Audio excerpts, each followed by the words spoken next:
এর রহস্য হচ্ছে আপনারা চান একটা টপিক নিয়ে যেন রাজরিপার কোনো টপিক ভাইরাল হোক। রাজরিপার প্রেম নিয়ে আসলে কেউ কোনো কিছু বের করতে পারছে না, কোনো স্ক্যান্ডাল পাচ্ছে না, কিছু না কিছু বের করুক। যেহেতু আমার একটা ফ্রেন্ড ঠিক আছে ওকেই পেয়েছে, এবার ওকে দিয়ে রাজরিপার একটা স্ক্যান্ডাল। আমি ভাবলাম যে আপনারা যদি মানে এটা নিয়ে এনজয় করতে চান, আপনাদের ভিডিওগুলো যদি ভিউ হয় হোক না, সমস্যা কি না। তারপরে আপনারা কি মানে আপনাদের কি লাইভ নিভানো কেন? সংবাদ কর্মীদের ভিউর জন্য কি আপনারা এই ধরনের পরিবেশ তৈরি করছেন? এটা আপনাদের এটা হচ্ছে আপনারা যেমনটা প্রশ্ন করেন আমি বরাবরই তেমনটা রিপ্লাই দিই। এখন এটা যদি ভাইরাল হয় সেটা তো আমার এখন তো আমার ক্যামেরার সামনে দাঁড়ায় আমি ক্যামেরার সামনে দাঁড়িয়ে আর কথাই বলবো। যদি ওই টপিকটা ভাইরাল হয়ে যায় এখানে দোষ কি আমার? দোষ আপনাদের। আপনারা কেন প্রশ্ন করেন? কি ব্যাপার সামনে পিছনে নিয়ে এত লাগছে? মেগাস্টারের সাথে আপনি কোনো সিনেমা দেখতে পাবো কিনা সারা এই সময় আর কি?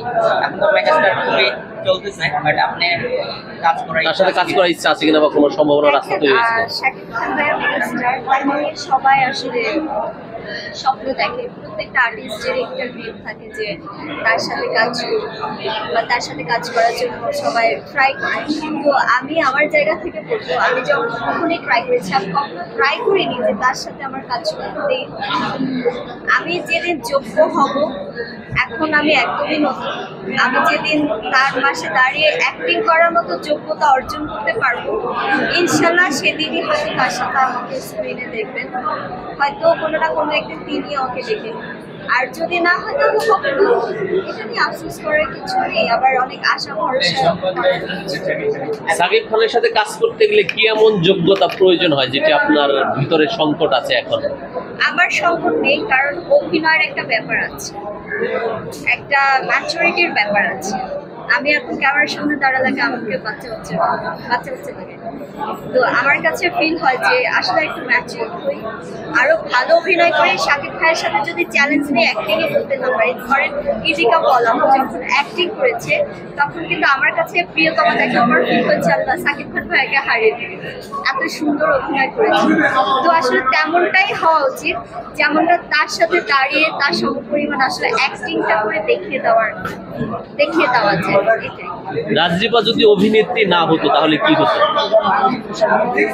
অনেক কিছুই হতে চেয়েছিলাম, প্লেয়ার হতে চেয়েছিলাম, ফ্যাশন ডিজাইনার হতে চেয়েছিলাম, আর্টিস্ট হতে চেয়েছিলাম, অনেক কিছুই হওয়ার স্বপ্ন ছিল। বা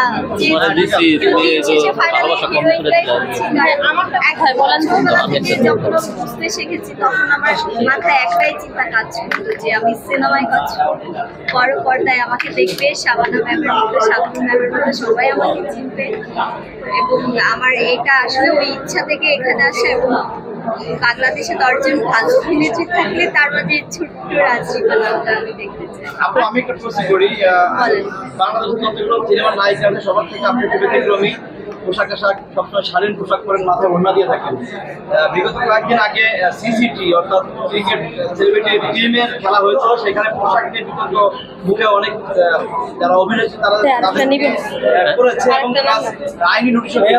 এই যে তারা পোশাক নিয়ে যে আইনি নোটিশ আসছে, আপনি এটা কিভাবে দেখেন? দেখুন, পোশাক বলেন যাই বলেন, প্রতিটা মানুষের কিন্তু ব্যক্তিগত ব্যাপার থাকে যে আমি কিভাবে চলবো, আমার সবাই কিন্তু ওয়েস্টার্ন করে, নিজেকে অনেক বেশি শখ করে, কারণ ফ্যাশন ইন্ডাস্ট্রি, এখানে ওয়েস্টার্ন করতে হবে, সবার নিজের গ্ল্যামারটা আসলে সবাইকে দেখায়। কিন্তু আমি একটা দিন চিন্তা করি, সবাই তো অনেক গ্ল্যামার শো করে, কিন্তু আমাদের শাবানা ম্যাম কিন্তু একজন হিরোইন, বাংলাদেশের সবারই জনপ্রিয় একজন নায়িকা। তো তিনি কিন্তু অনেক শালীন ছিলেন, তার চলাফেরা সবকিছু। আমার কাছে শাবানা ম্যামকে আইডল যদি আমি ভেবে তার মতো করতে পারি, এইটা আমার জন্য লাভ, বা আমি আসলেই চাই। কারণ যখন দশজন গ্ল্যামারাস ওয়েস্টার্ন লুকের থেকে যখন আমি একজন একটু আলাদা চলি তখন আমাকে দেখে আরো হয়তো 5 জন চিন্তা করবে যদি এভাবে চলতে পারে তাহলে আমরা সিচুয়েশন চেঞ্জ করতে চাই করবো ইনশাল্লাহ। এই জন্যে আসলে আমার কাছে মনে হয় যে আমি ক্যামেরার পর্দায় আমি যখন অ্যাক্টিং করবো আমার